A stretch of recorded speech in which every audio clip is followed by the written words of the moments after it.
தம்பிக்கு ஹாஸ்பிட்டல்ல இன்னைக்கு பாத்துருவோம். சரி சார். என்னக்கா சரியா நீ தம்பிக்கு பாத்துருவோம். மேக்ஸ் விஷன் ஹை ஹாஸ்பிட்டல்னு தில்லை நகர்ல இங்க நல்லா பாப்பாங்க நாங்க. அதனால இங்க அப்பாயின்மெண்ட் வாங்கி வச்சிட்டேன்.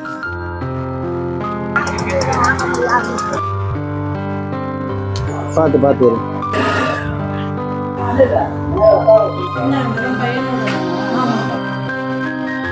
இல்லையா என்ன உங்களோட டவுட் எல்லாமே இங்க கிளியர் ஆயிரும். அதனாலதான் இங்க அப்பாயின்மெண்ட் வாங்கிட்டு வந்திருக்கு. அம்மாட்ட உட்காரு.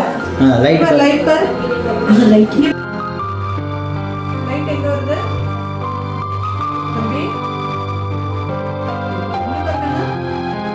டாக்டர் இங்க பார்த்தாச்சு. சரியா டாக்டர் பார்த்தக்கு என்ன சொல்லியிருக்காங்கன்னா அவனுக்கு முழு பார்வைங்கிறது அந்த லைட் வெளிச்சடிச்சா மட்டும் அந்த தெரியுது. அதாவது எப்படின்னா ஒரு உருவமா ஃபுல்லா அவனுக்கு தெரியல, ஒரு உருவமா போற மாதிரி மட்டும்தான் தெரியுது. அப்பா அம்மா வழியில இருந்து வர்றதுதான். சரி சார். அவனுக்கு வந்து அதாவது லைட் வெளிச்சம் நீங்க அந்த லைட் ஆஃப் பண்ணா முழிக்கிறான் எந்திக்கிறாங்கிறீங்களா, லைட் வெளிச்சத்துல இந்த உருவத்துல மட்டும்தான் அவனோட மூமெண்ட்ஸ் இருக்கே ஒழிய அவனுக்கு வந்து முழு பார்வை இல்ல. சரி சார். இது வந்து என்ன சொல்லியிருக்காருன்னா இங்க வந்து இன்னொரு ஹாஸ்பிட்டல் வந்து எழுதி கொடுத்துருக்காரு. ஸ்டெம் செல் தெரப்பின்னு ஒரு ட்ரீட்மெண்ட் இருக்கான். சரி சார். அது வந்து ரொம்ப ரேர் தானா, ஆனா அது வந்து 50-50 தான். அதையும் வந்து என்ன சொல்றாரு, அது 50-50. ஆனா இவனுக்கு ட்ரை பண்ணலாம்.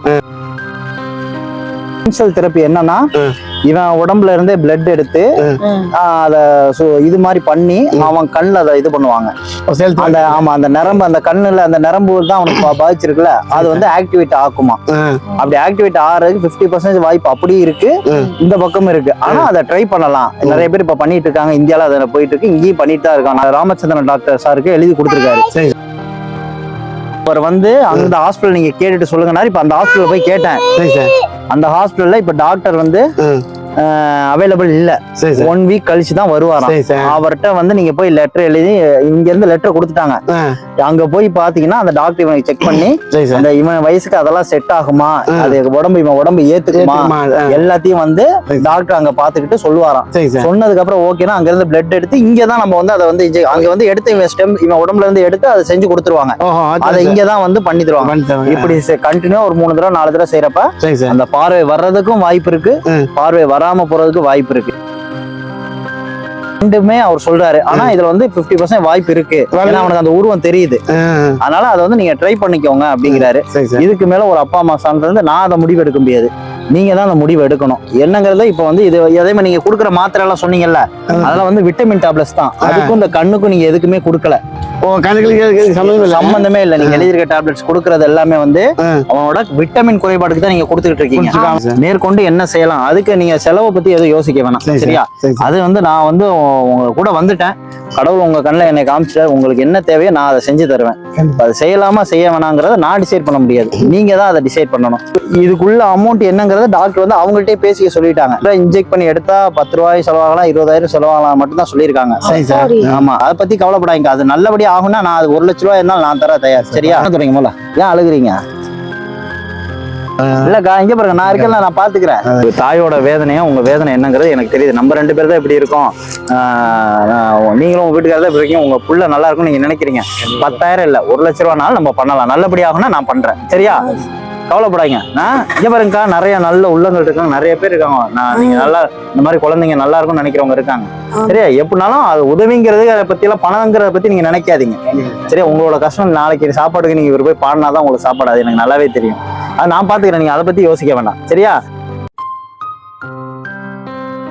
தைரியமா இருங்க. நல்லா வேண்டிக்குவாங்க கடவுள்கிட்ட போய் நல்லா வேண்டிக்குவாங்க. இந்த வீடியோ உலகம் ஃபுல்லா பாப்பாங்க. எல்லாரும் வேண்டிக்குவாங்க, உங்க பையனுக்காக வேண்டிக்குவாங்க. டச் பண்ணி விடுறதுக்கு தான் நான் இருக்கேன். சரியா? எப்படியா நம்ம சரி பண்ணுவோம். அவங்க சொல்ற ஆப்ஷனையும் ட்ரை பண்ணுவோம். நல்லபடியா நடந்தா நல்லது, அப்படியே இல்லைனாலும் அதை நம்ம ஏத்துக்கணும். அவ்வளவுதான். நம்மளுக்கு அந்த மனப்பான்மை வேணும். இல்லக்கா, இது வந்து என்னன்னா ஸ்டெம் செல் தெரப்பினா இவன் உடம்புல இருந்து அந்த செல் எடுத்து அவன் கண்ணுல கொடுப்பாங்க. அதுக்கு இதுக்கு எந்த அதையும் கேட்டேன். அதுக்கு இதுக்கு எந்த சம்மந்தம் இல்லையா? அது எந்த ஒரு இதுவும் கிடையாது. எங்க டாக்டர் பார்த்துட்டு முடிவு பண்ணிக்குவோம். என்ன சொல்றீங்கன்னா செய்யலாம் சார், பார்த்து கேட்டுட்டு கண்டிப்பா. ஓகே, நீங்க 2 பேரும் இனிமே கண் கலங்க கூடாது, யோசிக்க கூடாதுங்கிறக்காக தான் உங்களை இவ்வளவு தூரம் நான் கூட்டிட்டு வந்து பார்த்தது. கண்டிப்பா. சரியா? உங்களுக்கு ஒரு ரிசல்ட் கிடைச்சிருக்கு. ஏன்னா அதுல இதுவா இருந்தாலும் நீங்க ஏத்துக்கணும், அதுவா இருந்தாலும் ஏத்துக்கணும். ஏத்துக்கணும். அது மட்டும் மன தைரியத்தை நீங்க வளர்த்துக்கணும். கண்டிப்பா, கண்டிப்பா. சரியா? ஆமா. என்ன இருந்தாலும் நான் இருக்கேன். கண்டிப்பாங்க சார். என்ன இருந்தாலும் ஆமா அவ்வளவு. என்ன இருந்தாலும் நான் இருக்கேன். உங்களுக்கு அந்த சப்போர்ட் நான் பண்ணி தரேன். கண்டிப்பா ரொம்ப தேங்க்ஸ் சார். சரியா? தேங்க்ஸ் கூட வாங்கி தரேன். சரி சாப்பிட்டுட்டு போங்க. நல்லா பாத்துக்கோங்க. சரியா? சரி சரி உங்களுக்கு வேற என்ன உதவினாலும் நான் சரி. நம்ம அடுத்த வாரம் இதே மாதிரி டாக்டர் வந்து இதே மாதிரி நான் கூட்டிட்டு வந்து உங்களை காமிச்சிடுறேன். Thanks sir. சரியா? போலாமா?